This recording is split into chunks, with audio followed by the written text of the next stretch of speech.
So welcome to session 2. We're going to be talking about metabolic adaptation. So last week, most of you that were here know that we talked about all the changes in our food. Did anybody go home and look at their labels? Anybody read labels when they got home? Did you look to see how much high fructose was in your food? Did you corn period in the food? Yep, I'm seeing yes. You always read labels. Good for you. So, and I don't know how many of you felt like, did you feel like you learned something last week? Yes. Oh, very much so. Okay. All right, good. So what we're going to do this week is really delve into, because of what's happened to our food, what has happened? How have things changed? And how is our health being impacted?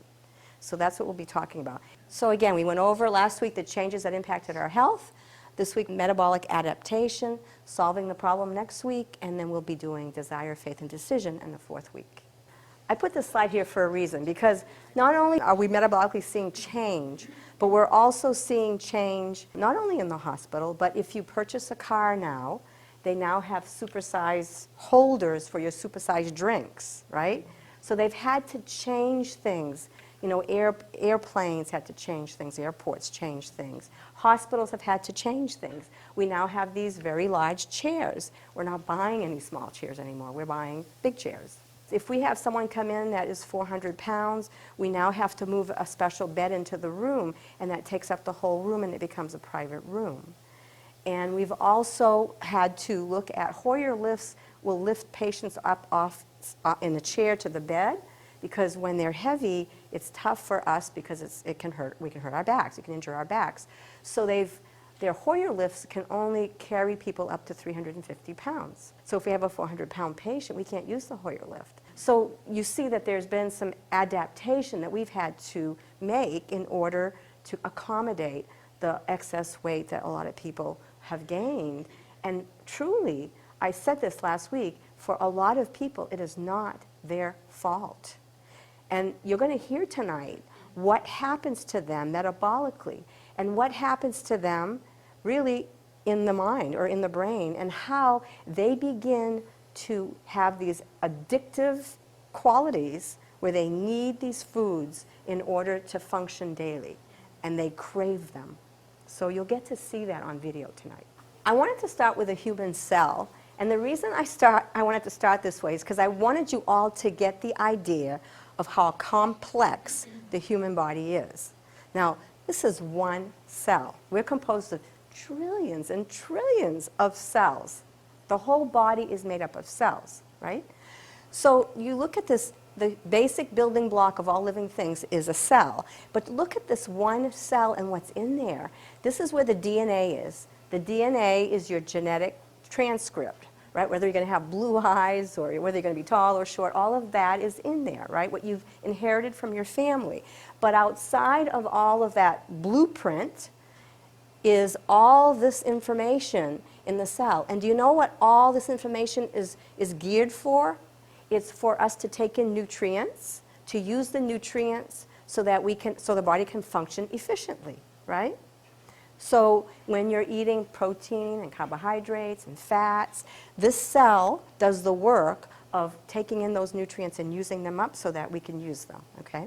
Now these little guys over here, they're called mitochondria.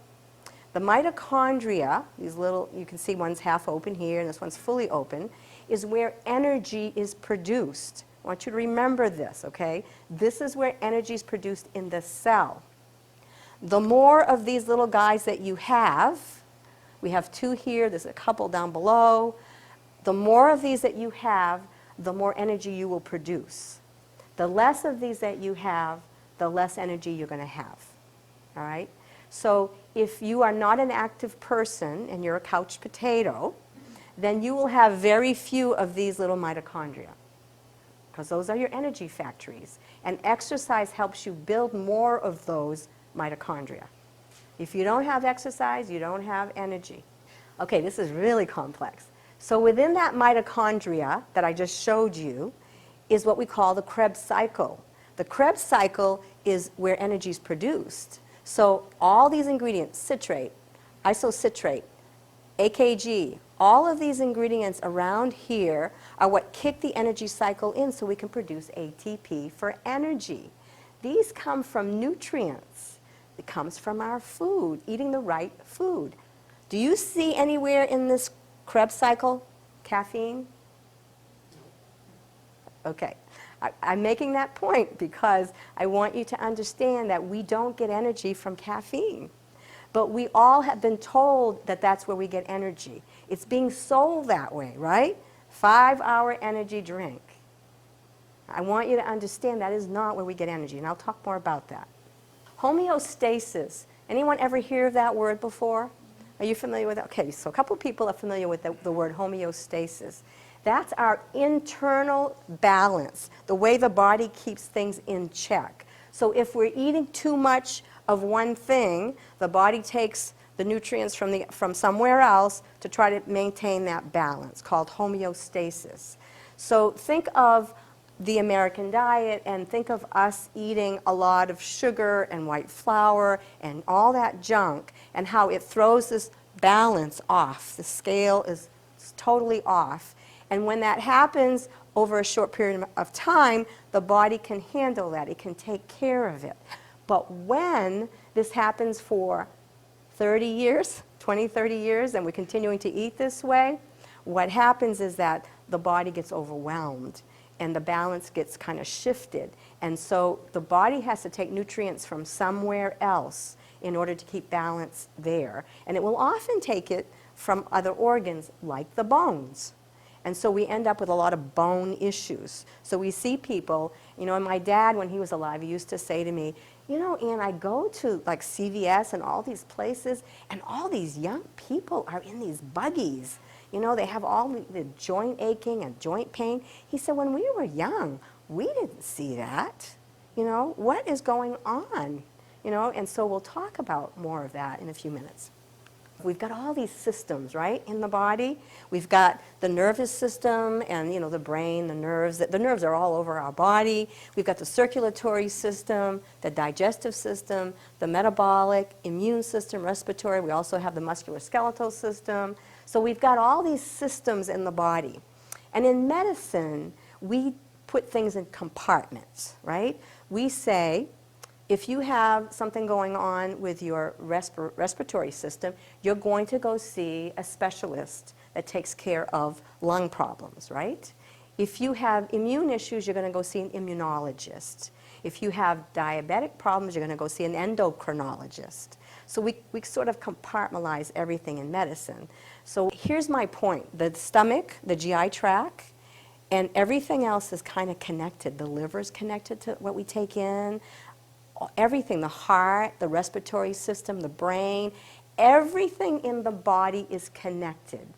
We're not broken up in systems. I mean, we have systems, but they all work together in harmony. So metabolic syndrome is the result of the way we've been eating. We saw that last week. We saw that we're ingesting more sugar, more high fructose corn syrup than ever before. We're eating a lot, we're taking in a lot more genetically modified food. All of those things that have happened are creating what we call a metabolic disaster.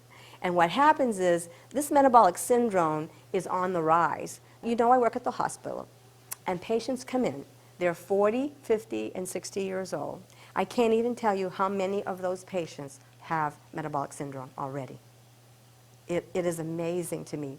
The majority of them that are coming in are on blood pressure medications. They're on cholesterol medications. They already have the middle abdominal weight gain. They can't lose it. They're struggling. They don't know how to get rid of it. And these, by the way, these three are precursors to diabetes. So when you start to get high blood pressure, the next step is high cholesterol, or sometimes you get high cholesterol. I got high cholesterol first. That was my first sort of symptom. And then I had the middle abdominal weight stuff going on. And I never really got to the high blood pressure part because I wasn't going there. I knew where I was headed. And I wanted to do something very different. So I did not want to go to diabetes. I was having symptoms of mismanagement of blood sugar. And when I say mismanagement of blood sugar, I'm not just talking high blood sugars, because I never had high blood sugars. But I had low blood sugars, and I had them a lot. And as I got older, it got worse. And so understand that when I say mismanagement of blood sugars, it doesn't mean just high sugars. It also means low sugars. When you're delving down with your blood sugar, your body is giving the pancreas a message to secrete tons of insulin, and it makes that blood sugar kind of crash.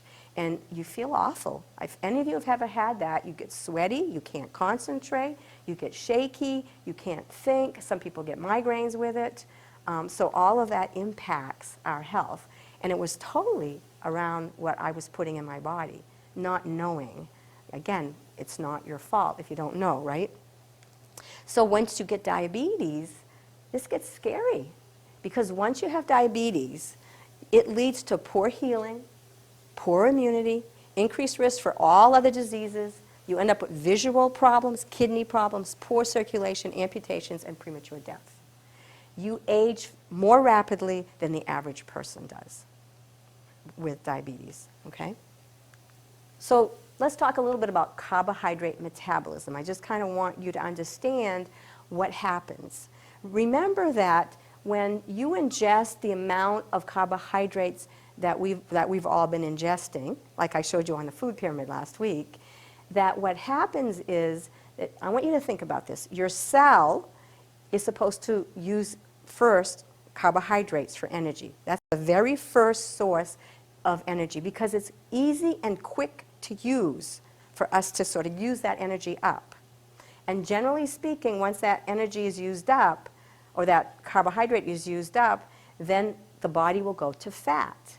But you see, we've used so many carbohydrates and we eat so many carbohydrates, the grain carbohydrates, that we don't need to use fat. We don't burn fat. The body, the cell's memory to burn fat disappears. Does that make sense? So you take in a carbohydrate, which is pretty much glucose, which is a sugar, white flour, converts to glucose right away. It goes in here, and if in the liver, it has to go and get stored. So it gets stored as glycogen. But we have so much of it in our diet that the liver can't store any more glycogen. There's way too much.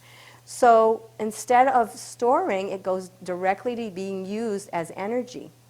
But sometimes there's too much, and we don't need it for energy, so the body will take that carbohydrate or that sugar, and it will wrap it with fat and store it as fat.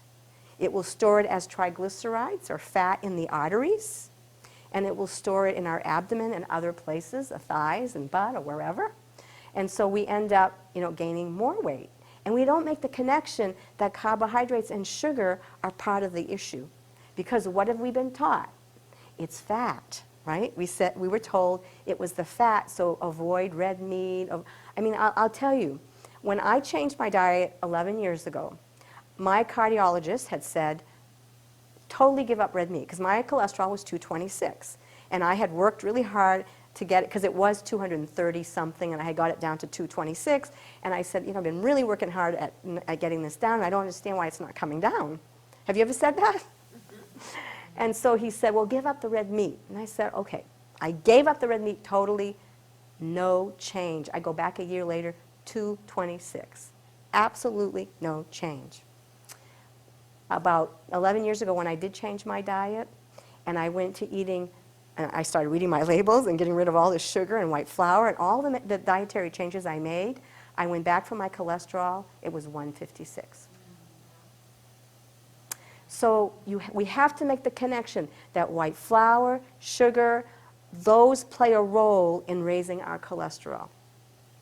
So again, fat is also used for energy, so it goes into the mitochondria. But in order to use fat, it's a lot more work. There's a lot of processes that have to go on to use that fat. So the body is going to take the easy way out, right? Don't we all take the easy way out when we're doing things? We do the easy route. Well, the body does too. It sort of goes, oh, you know what? I have carbohydrates. I'll use those for energy. I don't need to go and do all the work of breaking down fat, right? So the cell forgets how to break down the fat. Let's talk a little bit about lactic acid, because remember, we have to produce energy to exercise, right? So in order to produce energy, you need your carbohydrate. You then exercise. The body will take from the glycogen stores to get that ATP. And as a result of that, you end up producing some lactic acid.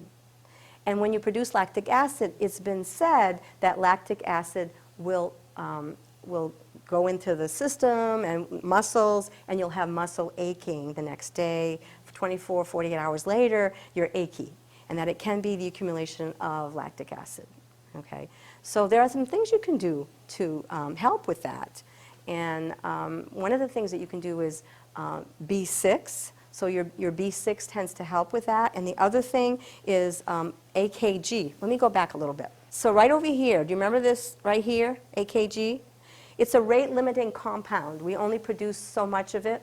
And so if you have AKG, which you can get from a nutrient, then you take the AKG, you take the B6, and that will help you with that aching because it takes care of that lactic acid. You'll have less of the lactic acid. So I wanted to show you this circular process that a lot of people are kind of stuck in. I often see this, and I know that every single one of you in this room have seen this happen, where people say, I want to lose some weight. So they go on, I don't know, shakes, and they go on these diets, and they starve themselves, and they will take in 500 calories for the day, when their body, you know, maybe needs 12 to 2,000 calories for the day. And so they starve themselves, and so they lose muscle mass, you know, because you're losing weight, but you're also losing muscle mass because you're not getting nutrients and protein and stuff that you need for the muscle. So you lose muscle mass. Your metabolism will slow right down. The body kind of gets the message, you're in starvation mode. I'm starving. I need to slow down so I can take care of all the functions of the body. And so then the person, after the diet, has lost all the weight, he or she's lost all the weight, and they go back to gaining all the weight back again and more. Have you seen that? Happens all the time. And so they start dieting again, and they're stuck in this vicious cycle over and over. It's just not the way to lose weight. It totally isn't. It's lifestyle changes. This is what we're talking about. It's really getting in your mind that I want to eat for good health. I want to eat for my life so I can be well. So it's a really different way of thinking. You're not thinking weight loss anymore. You're thinking of health. I want to talk about the liver. Such an important organ. Do you all realize the work that your liver has to do? I think most people don't realize. We just take it for granted that the body's going to take care of everything. And the liver today is more overwhelmed than it's ever been. I want you to look at this excessive load. I'll tell you, as a nurse I worked detox and rehab for a lot of years. And I saw a lot of people come in with cirrhosis of the liver related to this alcohol, excessive alcohol intake. However, now, today, in the past 10 years, people are coming in with cirrhosis of the liver, but it's non-alcohol related. Do you know what it's related to? The heavy amounts of sugar that we're taking in. The load is excessive, and the liver cannot handle it, and the liver ends up becoming a fatty liver. So you end up with fatty liver disease as a result. It's a filtration organ. It has to clear everything out that you are ingesting. Everything you inhale, everything you eat, the liver is going to have to take care of that. And so today, if you are exposed to smoking or secondhand smoke, or even if you are around in the traffic, who's not in traffic behind a bus or a truck, and the fumes are coming out, those things that you're inhaling, the liver has to sort of clear out. It's its job to do that. Prescription medications have to go through the liver. Your over-the-counter medications. I have a friend who is taking handfuls of Tylenol a day for his joint pain.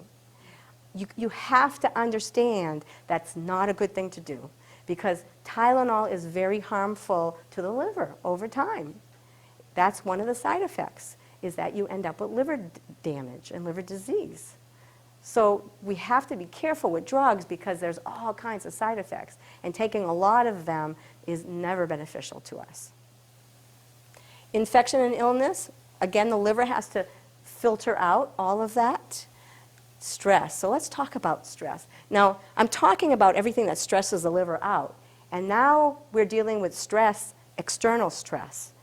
External stress, now, all of us deal with stress sometime, right? Sometimes it's like quick. Something happens, we have to deal with it, we're stressed out about it, and it's over, right? But other times our stress is long, it lasts for months, and when that happens, sometimes years, when that happens, the damage to the body is extreme. You end up with high cortisol levels, your DHEA drops, and we'll talk about DHEA next week so you can understand what that compound is. But when that happens, you do not repair well. You end up with major damage. So stress is very damaging. There is a link between stress and cancers. So you got to take care of stresses. If you've got stresses, if they're short-lived, wonderful. But if you've got long-term stress, do something about that. See somebody, deal with it by talking to your pastor. Whatever you need to do, talk to somebody, exercise. Oh, a word about exercise, though. If you're stressed and you go stress the body out with a lot of exercise, you can make it worse. Okay, so be careful with exercise. But deal with it. Go and talk to somebody, listen to music. Whatever it is you're going to take to reduce that stress is important. Change your mindset, too. Sometimes our thoughts can create problems for us. And if we can change our thoughts, it can really change everything. Processed foods, we've already talked about this, and the load it plays on the liver, the sugar, the white flour. Environmental toxins.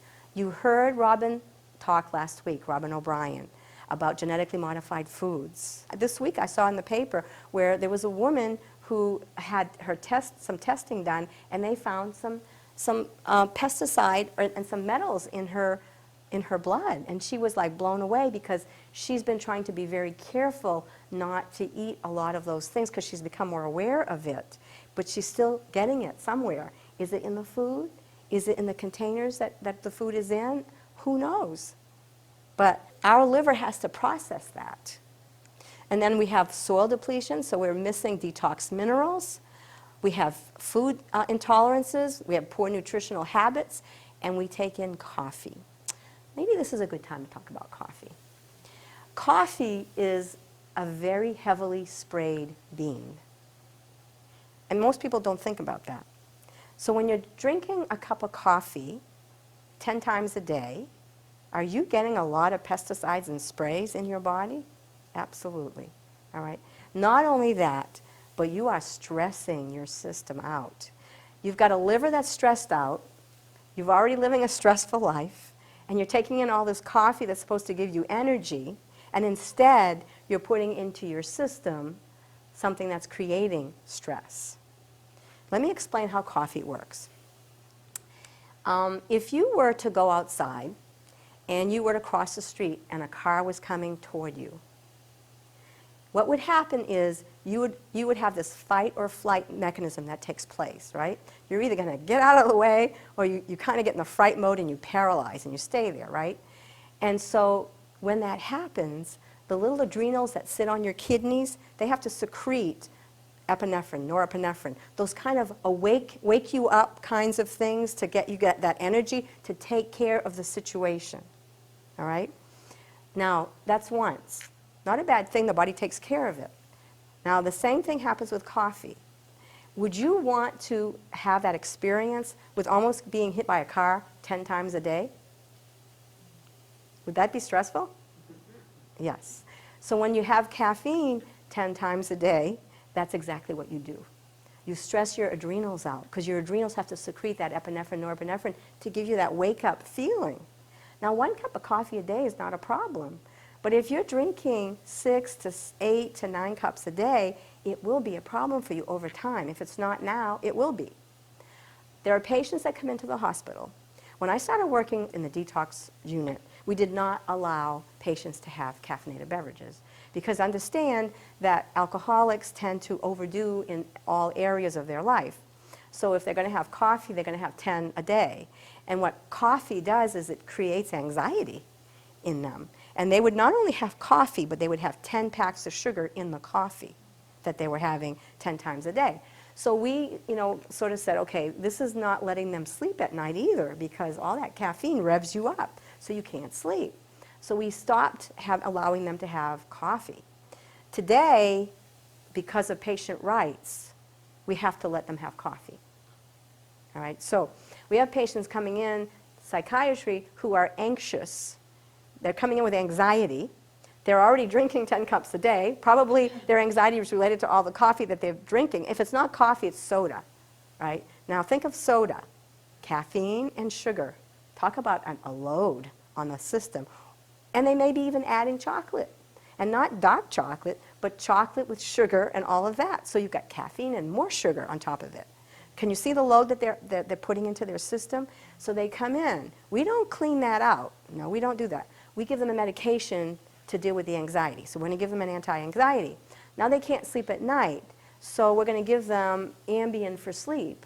And if Ambien's not working, we might even add a second med.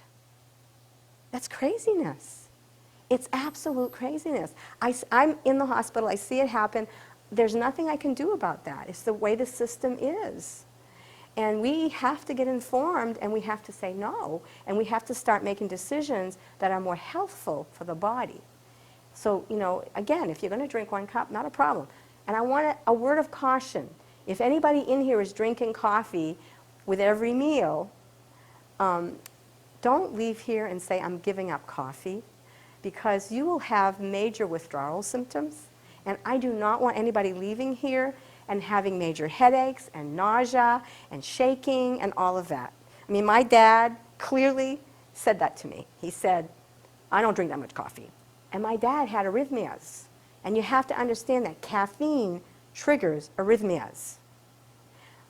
When I was 27, 28 years old, I had arrhythmias. They put a Holter monitor on me. And they said when I was having caffeine, it was triggering the arrhythmia in me. So I stopped drinking coffee way back then. My father, who's had an arrhythmia for 10 years, not one doctor told him about the coffee. Not one. They have that information. The journal, the journal of, what's it called, JAMA? JAMA has written article after article about caffeine and the impact to arrhythmias, to creating arrhythmias. So I had my father read the book, Caffeine Blues, which is on that table, and he read it, and he said, well, I'm going to give up this coffee. And I told him, don't give it up cold turkey, Dad. And he said, oh, I don't drink that much. Famous last words. So that was a Friday night when he said, I'm giving it up. And then on Sunday, my mom called and said, Dad's not feeling good at all. And I said, well, what's going on? And she said, he gave up coffee. I said, make him a cup of coffee. And she did, and he felt better. Yes. What about decaf? Decaf certainly has less caffeine. It's 10 milligrams per cup. So if you're talking caffeine, it's less caffeine. They do have to process it to make it decaf. So you are going to have some of those chemicals that you have to deal with. So just keep that in mind. And by the way, in Caffeine Blues, Stephen talks about a way to get yourself off coffee gradually. All right, I put this little guy here because I wanted to also talk about exercise, because so many times people exercise and think that having a cup of coffee before exercise is a good thing. In fact, a lot of runners will do caffeine, 5-hour energy drinks and stuff, before a run. And, I don't know if you've seen in the paper a few times that some of these runners have had heart attacks that died on the track.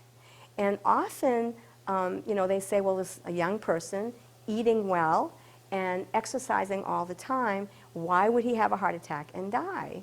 When people have a liver that's been challenged for 30, 40 years, and then we're drinking caffeine, what happens is that the caffeine stays in the system. It doesn't clear out so quickly. And it can stay and accumulate over time, and then you'll feel the effects of that as that happens. So, for example, if you're a young person and you're drinking coffee, and you're drinking coffee all day and you go to bed and you can sleep, and you say, I don't have a problem sleeping at night. I drink coffee all day and I can do that, okay? So the person continues that habit over the next 5 years. Well, 5 years from that point, or 10 years, whatever it is, depending on that individual and how large their liver is, the larger the liver, the more surface, the more, the more opportunity they have to clear things out. Smaller livers, they don't have that opportunity. My liver is very small. I'm not very big. So 5, 10 years later, this person's continuing to drink all this coffee, and all of a sudden, they're going to bed and they're not sleeping, and they can't understand why. They're not making the caffeine connection because they've done it for 10 years and it hasn't been a problem, right? So they're not making that caffeine. So they go to their docs and they say, I can't sleep. And let me tell you something about sleep. Sleep is vital. We need to sleep. If we don't sleep, we are going to be sick. When we sleep is when we heal. So it's such an important thing. So when our patients often will come in to, we call it BICU, which is Behavior Intensive Care Unit. I work there quite often. And they come in and they're psychotic because they haven't slept in 2 weeks. That's what happens when you don't get sleep. If you don't get any sleep, you become psychotic. This body needs to rest, okay? And what do you think is going to make you want to sleep? But exercise. If you have activity throughout the day, you tire the body and the system, you're going to sleep better. Does that make sense? Okay. So exercise is probably one of the most important things that you can do. If I'm going to give you a message tonight, that's the message. If you're not into an activity program, please consider starting one. I don't care if you just are walking. Walking is a good form of exercise. And it's such an important thing to your health. It's the number one thing you can do for your health. The number 2 thing is eating well. And the number 3 thing is supplementing. All right? So we're going to be talking about all those things, but I want you to get that message. Okay? All right, I want to talk about this heart surgeon. This is such a good article. We physicians, with all our training, knowledge, and authority, often acquire a rather large ego that tends to make it difficult to admit that we are wrong. So here it is. I freely admit to being wrong. As a heart surgeon for 25 years, experience having performed over 5,000 open heart surgeries. 5,000. He's looked into the heart. He's seen artery and heart walls. Today is my day to right the wrong with medical scientific fact. I trained for many years with other prominent physicians labeled opinion makers. Bombarded with scientific literature, continually attending education seminars, we opinion makers insisted heart disease resulted from the simple fact of elevated blood cholesterol. The only accepted therapy was prescribing medications to lower cholesterol and a diet that severely restricted fat intake.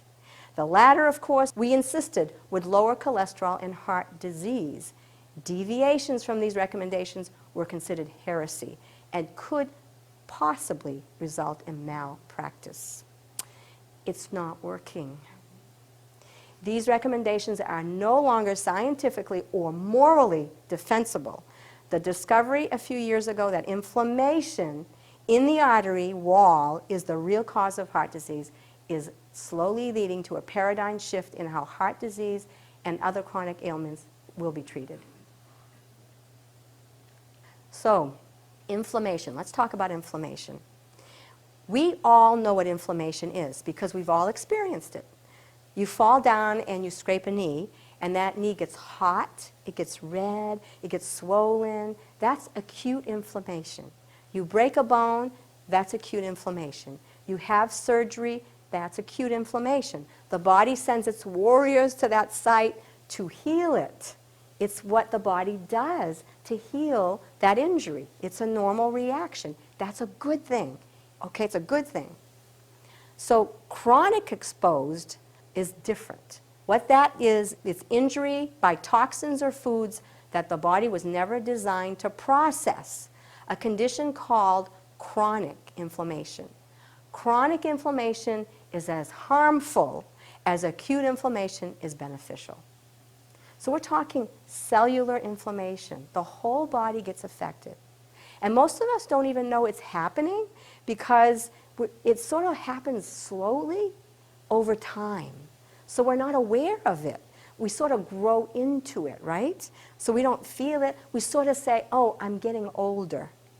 I mean, when I was hitting my 50s, it was part of the aging process. That's what I thought, because I'd been trained that way in nursing. I've been trained that as we get older, we do hurt because we're getting older.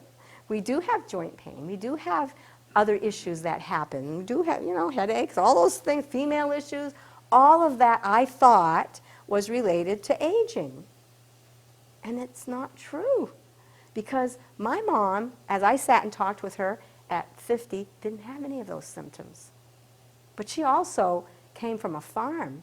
She ate off the land. She had grazing animals. She talks to me about sitting down in the fields and eating cilantro off her land. You know, they had all these herbs everywhere.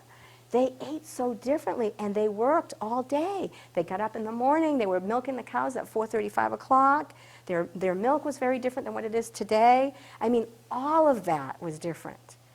And she wasn't sick at 50. And she's a pretty healthy woman at her age now. People who know her in the room, she's going to be 84 in May.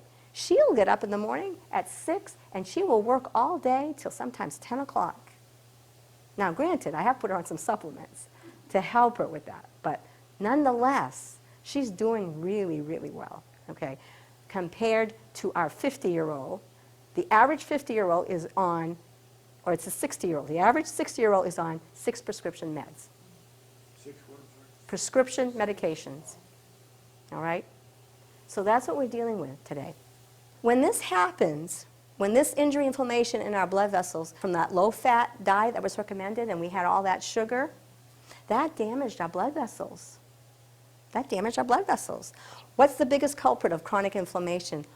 Overload of simple, highly processed carbohydrates, sugar and white flour, and vegetable oils like soybean, corn, and sunflower, found in many processed foods. Almost all your crackers, a lot of that chips and stuff have all that fat in it. This is from his document. Visualize rubbing a stiff brush repeatedly over your soft skin until it becomes quite red and nearly bleeding. That's what he's talking about in the artery wall, okay? Keep this up several times a day for 5 years, and bleeding, swelling, infected areas that become worse with repeated injury. This is a good way to visualize the inflammatory process going on in your body. And it goes on all over in the cardiovascular system, it goes on in the joints, it can happen in the kidneys, it can happen in the liver, in the pancreas, all over, any place, depending on your genetic makeup and your genetic profile. So remember we talked about that excess weight gain? It's an interesting thing because you eat this bad food, you gain weight, you have excess fat, you have not as much muscle, right? We get older, we have less muscle, and we have more fat. But that also sets us up for more inflammation. So we end up with more inflammation. This process, it's gradual. An injury might occur, and you're going to have poor healing and chronic pain. You know, I have lots of friends at the hospital that I work with, and they don't eat well. Nurses do not eat well. I watch them every day. They do not eat well. They skip meals. And one day I brought my caffeine blues book at work, and I had it on the counter, and one of the doctors came in, and he loves his coffee, by the way, looks at my book and he says, "Give me a break."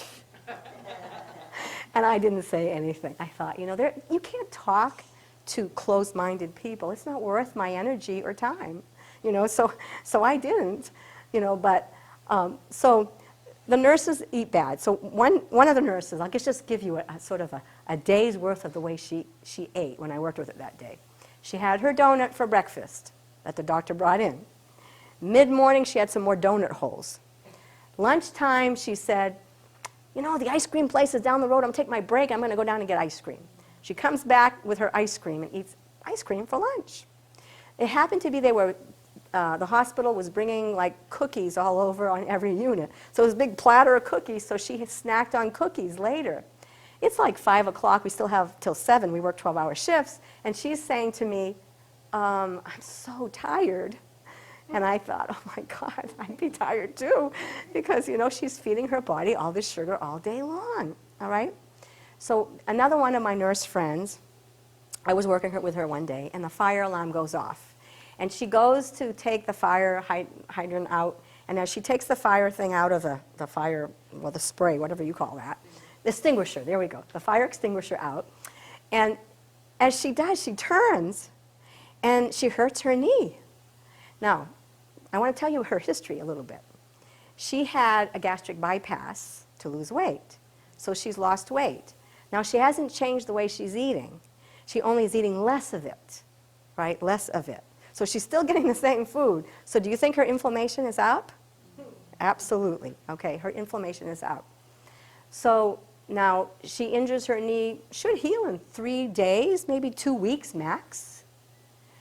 She never heals. She goes for surgery on the knee. It doesn't get better after her first surgery. They go back and do a second surgery. She still doesn't heal. And she's back to work now, and it's been 2 years and she still has knee pain. But she can't work on the floors anymore because she can't walk. It hurts to walk. So do you see chronic pain? She's eating a pro-inflammatory diet. It's an inflammatory meal plan. And next week we'll be talking about how do we eat better? What kinds of foods are anti-inflammatory? How do we shift things? Okay? There's another story I want to tell about a young woman. Do I have time? Yes. A young woman who came into drug therapy. I'll never forget this. She's 19 years old. She has, I think it was fibromyalgia, her diagnosis. So she's in chronic pain. So our physicians ordered oxycodone for her chronic pain. So she's taking oxycodone for quite a few years, and she has to come in because now she's addicted. So we have to work at getting her off this addicted oxycodone. So while she's in the hospital, she tells me that she's on state aid because she can't work at 19. She's getting Social Security. And she has the debit, that EDT card. And she says, can I call my boyfriend to bring my food in with my card? And I said, sure, as long as it's wrapped. And she goes, oh, yeah, no problem. So she calls her boyfriend, and he comes in, and I have to go through everything that he brings in. And it's Little Debbie's, and it's chocolate bars, and it's candy, and it's all sugary stuff. And I said to her, this is what you eat? She said, oh, I love this stuff. I have it for breakfast, for lunch, for dinner. I eat it all day. So here we are paying for her to eat this food that's inflammatory, and we're paying for Social Security, and we're giving her a drug that she's addicted to, and now we have her in treatment that we're paying for to get her off the drug. So I say to her, do you know if you keep eating this way, you're going to be diabetic in 5-10 years.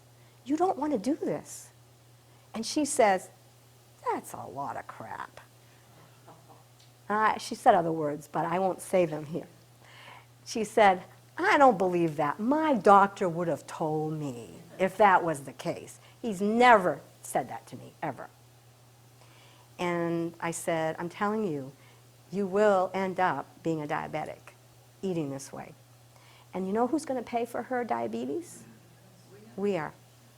She's going to be on insulin. She will be, you know, all of the other things that go on with diabetes. If she continues to eat that way, it will continue. But her doctor doesn't tell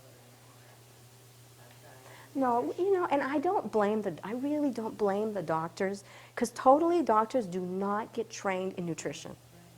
They get 1 credit hour of nutrition. That is it. I think the Chinese are trained in nutrition now as doctors. Yeah, well, understand something. Different country. Yeah. She's saying Chinese they study or are able to study nutrition, but they also can do herbal medicine, and they can use plants in other countries. In Korea, they use a lot of plants. So they all are trained in that. But in the United States, it's a different ballgame.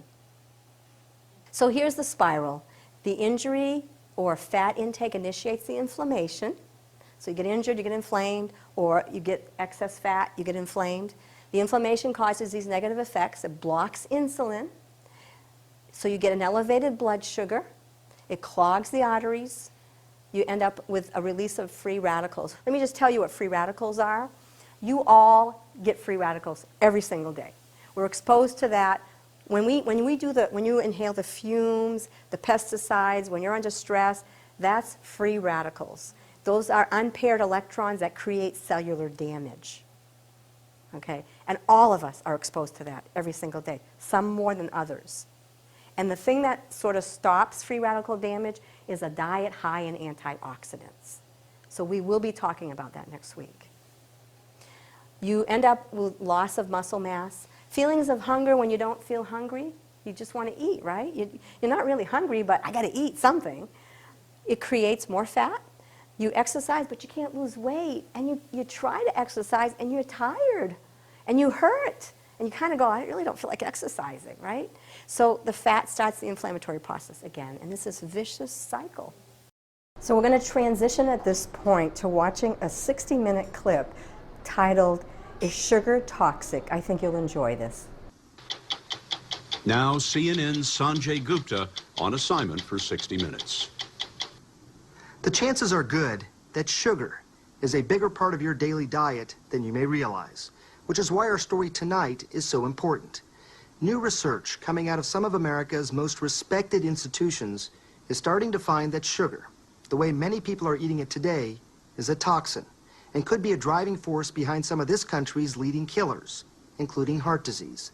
As a result of these findings, an anti-sugar campaign has sprung up, led by Dr. Robert Lustig, a California endocrinologist, who believes the consumption of added sugars has plunged America into a public health crisis. Is sugar toxic? I believe it is. Do you ever worry that just sounds a little bit over the top? Sure, all the time. But it's the truth. Dr. Robert Lustig is a pediatric endocrinologist at the University of California, San Francisco, and a pioneer in what is becoming a war against sugar. Deep breaths. Motivated by his own patients, too many sick and obese children, Dr. Lustig has concluded that sugar, more than any other substance, is to blame. What are all these various diseases that you say are linked to sugar? Obesity, type 2 diabetes, hypertension, and heart disease itself. Lustig says the American lifestyle is killing us. And most of it, you say, is preventable. 75% of it is preventable. While Dr. Lustig has published a dozen scientific articles on the evils of sugar, it was his lecture on YouTube called Sugar, the Bitter Truth that brought his message to the masses. I'm standing here today to recruit you in the war against bad food. By bad food, Dr. Lustig means the obvious things, such as table sugar, honey, syrup, sugary drinks, and desserts, but also just about every processed food you can imagine, where sugar is often hidden. Yogurts and sauces, bread, even peanut butter. And what about the man-made, often vilified sweetener, high fructose corn syrup? Is it worse than just table sugar? No, because it's the exact same. They are basically equivalent. Problem is, they're both bad. They're both equally toxic. Since the 1970s, sugar consumption has gone down nearly 40%. But high fructose corn syrup has more than made up the difference. Dr. Lustig says they are both toxic because they both contain fructose. That's what makes them sweet and irresistible. We love it. We go out of our way to find it. And I think one of the reasons evolutionarily is because there is no foodstuff on the planet that has fructose that is poisonous to you. It is all good. So when you taste something that's sweet, it's an evolutionary Darwinian signal that this is a safe food. We were born this way. We were born this way. Central to Dr. Lustig's theory is that we used to get our fructose mostly in small amounts of fruit, which came loaded with fiber that slows absorption and consumption. After all, who can eat 10 oranges at a time? But as sugar and high fructose corn syrup became cheaper to refine and produce, we started gorging on them. Americans now consume 130 pounds per person a year. That's a third of a pound every day. Dr. Lustig believes those sweeteners are helping fuel an increase in the most deadly disease in America, heart disease. For years, he's been a controversial voice. Here is our oral isotope. But now studies done by Kimber Stanhope, a nutritional biologist at the University of California, Davis, are starting to back him up. She's in the middle of a groundbreaking 5-year study which has already shown strong evidence linking excess high fructose corn syrup consumption to an increase in risk factors for heart disease and stroke.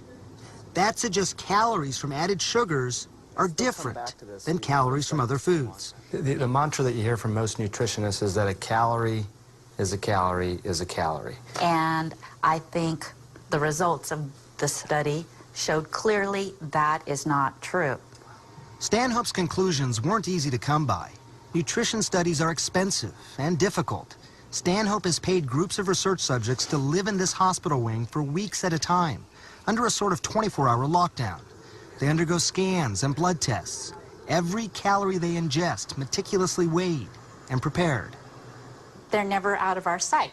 So we do know that they are consuming exactly what we need them to consume. And they're not sneaking any candy bars on the side. Yeah, exactly.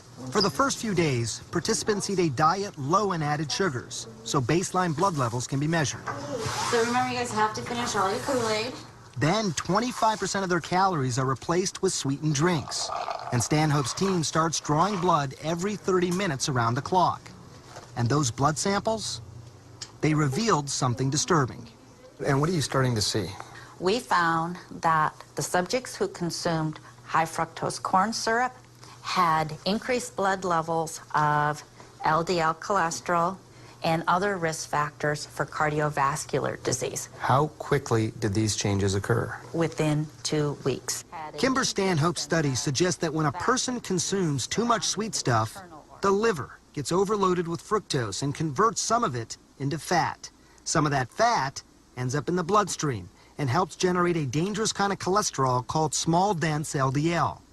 These particles are known to lodge in blood vessels, form plaque, and are associated with heart attacks. Did it surprise you when you first got these results back? I would have to say I was surprised because when I saw our data, I started drinking and eating a whole lot less sugar. I would say our data surprised me. So imagine, for these healthy young people, drinking a sweetened drink might be just as bad for their hearts as the fatty cheeseburgers we've all been warned about since the 1970s. That's when a government commission mandated that we lower fat consumption to try and reduce heart disease. Major coronary risk factors. So with the best of intentions, they say, time to reduce fat in the American diet. Exactly. And we did. And guess what? Heart disease, metabolic syndrome, diabetes, and death are skyrocketing. Dr. Lustig believes that's primarily because we replaced a lot of that fat with added sugars. When you take the fat out of the food, it tastes like cardboard. And the food industry knew that. So they replaced it with sugar. This idea that sugar increases this particularly bad LDL, the small, dense particles that are associated with heart disease. Do most doctors, do they know this? No, they do not know this. This is new. And it turns out sugar has become a major focus in cancer research, too. Lewis Cantley is looking at the connection. If you limit your sugar, you decrease your chances of developing cancer. Absolutely. Cantley, a Harvard professor and the head of the Beth Israel Deaconess Cancer Center, says when we eat or drink sugar, it causes a sudden spike in the hormone insulin, which can serve as a catalyst to fuel certain types of cancers. What we're beginning to learn is that insulin can cause adverse effects in various tissues. And of particular concern is cancer. Why? Nearly a third of some common cancers, including breast and colon cancers, have something called insulin receptors on their surface. Insulin binds to these receptors and signals the tumor to start consuming glucose. So this is your body eating... Every cell in our body needs glucose to survive. But the trouble is, these cancer cells also use it to grow. So if you happen to have a tumor that has insulin receptors on it, then it will get stimulated to take up the glucose that's in the bloodstream. So rather than going into the fat or the muscle, the glucose now goes into the tumor, and the tumor uses it to grow. So you've just seen that tumor turn blue, which is essentially reflective of the glucose going into it. That's right. So these cancers, much in the same way that muscle will say, hey, I'd like some of that glucose. The fat says, I would like some of that glucose. The cancers have learned how to do this themselves as well? Yes, so they have evolved the ability to hijack that flow of glucose that's going by in the bloodstream into the tumor itself. Lewis Cantley's research team is working on developing drugs that will cut off the glucose supply to cancer cells and keep them from growing. But until there's a breakthrough, Cantley's advice, don't eat sugar. And if you must, keep it to a minimum. In fact, I live my life that way. I rarely eat sugar. When you see a sugary drink, or if I were to offer you one, with all that you know, what's going through your mind? I probably would turn it down and get a glass of water. But for most of us, that's easier said than done. Turns out sugar is much more addictive than I think we had sort of realized early on. Eric Stice, a neuroscientist at the Oregon Research Institute, is using functional MRI scanners to learn how our brains respond to sweetness. Sugar activates our brain in a special way that's very reminiscent of drugs like cocaine. That's right, cocaine. All right, let's give it a shot. I climbed into the MRI scanner to see how my brain would respond. That's a straw that's been rigged to deliver a tiny sip of soda into my mouth. Stay as still as you can, okay? Okay, fine. Just as it hit my tongue, the scanner detected increased blood rushing to certain regions of my brain. In these images, the yellow areas show that my reward region is responding to the sweet taste. Dopamine, a chemical that controls the brain's pleasure center, is being released, just as it would in response to drugs or alcohol. So dopamine's released. That sort of makes me feel good. I'm experiencing some pleasure from having this kick. Right, that euphoric effect. So far be it for people to realize this, because sugar is everywhere. But you're saying this is one of the most addictive substances possibly that we have. It certainly is very good at firing the reward regions in our brain. Eric Stice says by scanning hundreds of volunteers, he's learned that people who frequently drink sodas or eat ice cream or other sweet foods may be building up a tolerance, much like drug users do. As strange as it sounds, that means the more you eat, the less you feel the reward. The result? You eat more than ever. If you overeat these on a regular basis, it causes changes in the brain that basically it blunts your reward region response to the food, so then you eat more and more to achieve the same satisfaction you felt originally. With all this new science emerging, we wanted to hear from the sugar industry. So we visited Jim Simon, who's on the board of the Sugar Association, at a sugarcane farm in Louisiana. Would it surprise you that almost every scientist that we talked to in researching this story told us they are eliminating all added sugars. They're getting rid of it because they're concerned about the health impacts. To say that the American consuming public is going to completely eliminate sweeteners out of their diet, I don't think gets us there. Simon cautions that eliminating sugar wrongly vilifies one food, rather than working toward the long-term solution of reducing calories and exercising. You know, a lot of people, Jim, are saying that sugar is different. It is bad for your heart and causing a lot of the problems that we are talking about. It is addictive, and in some cases might even fuel cancers. What would you, I mean, you've looked at this. You must have looked at some of these studies. What do you say about that? Science is not completely clear here. But some of these studies exist. I mean, what is a consumer, what are they to make of all that? Well, I would say to them that they've got to approach their diet in balance. Dr. Robert Lustig agrees. We need a balanced diet. But his idea of balance is a drastic reduction in sugar consumption. To that end, he co-authored an American Heart Association report recommending men should consume no more than 150 calories of added sugars a day, and women just 100 calories. That's less than the amount in just one can of soda. Ultimately, this is a public health crisis. And when it's a public health crisis, you have to do big things, and you have to do them across the board. Tobacco and alcohol are perfect examples. We have made a conscious choice that we're not going to get rid of them, but we are going to limit their consumption. I think sugar belongs in this exact same wastebasket. A couple of things I want to point out from this. One is, you know how you saw the fat molecules going into the arteries from consuming the sugar? What Dr. Lustig doesn't talk about was what the other cardiovascular doctor talked about, the very first article I showed you, is that there's inflammation in those arteries. And the fat molecules should be able to just flow through the artery wall. They shouldn't attach themselves, but because we have inflammation in the artery from our intake of sugar, the fat molecules will adhere to that damage, and plaque starts to accumulate.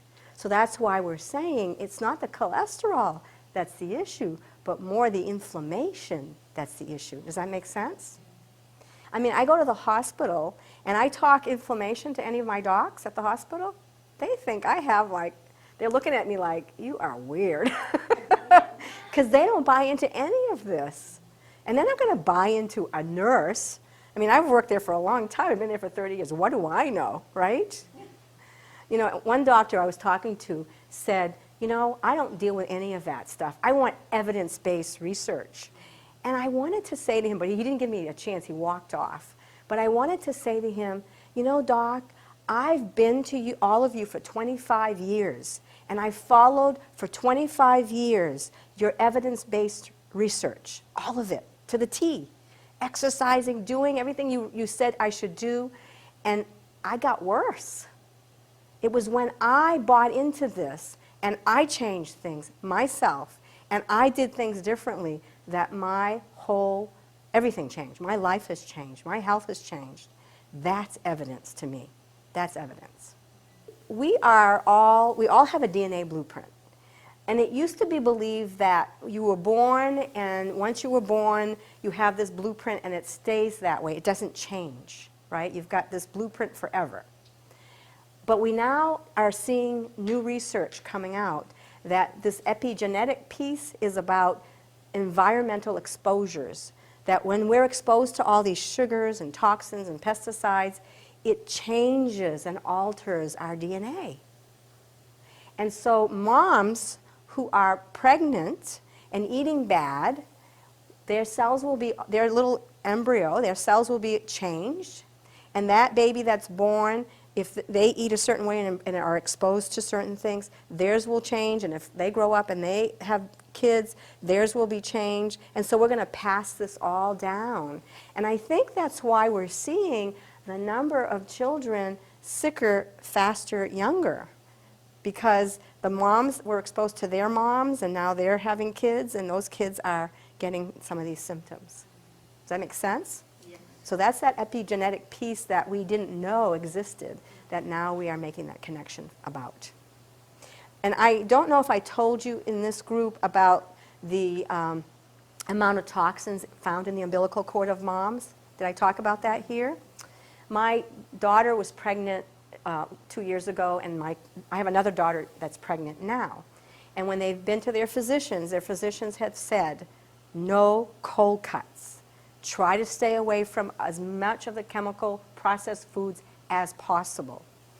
Why? Because when they've gone into the umbilical cord of mothers, they're finding 50 to 150 different chemicals in the umbilical cord. That's from what we're ingesting. We're taking it in, and that little embryo that's growing, the brain is developing, all these little organs are developing, and they're being affected by those chemicals. I really believe that that's a part of why we see so much autism and Asperger's today. ADHD, all those type of symptoms. So, you know, I was shocked, quite really frankly, when I talked to my daughters and they said their medical doctor had said not to have these foods, and I'm like, yes, finally, somebody is doing it. So, you know, it's slowly beginning to happen. I just wanted you to know that I do have a page on Facebook. You can go and like my page. It's Proactive Health with Ann, Regenerative Nutrition, Facebook. And I do say regenerative nutrition because, you know, we often hear of degenerative conditions. And we're often told by our medical community that once you have a degenerative condition, that there's nothing you can do about that. And there is something you can do about that. I'm here to tell you that. And that's why my page says regenerative nutrition, because we can change things. We just have to change and give our cells the nutrients needed to repair the cell and reduce the damage, and we can make that better. I do a call on Monday evenings. It's called the Metabolic Elimination Meal Plan Support Call. and it's a conference call. You can call in at that number, and you can get in and you can be part of that conference call. We also talk about people who have gone on an elimination diet, an anti-inflammatory diet for 3 weeks. So there's a group of us that have done that, so we support those people on the journey and help them with food choices, recipes. I hope you enjoyed tonight. Thank you, and I hope that many of you will be back next week.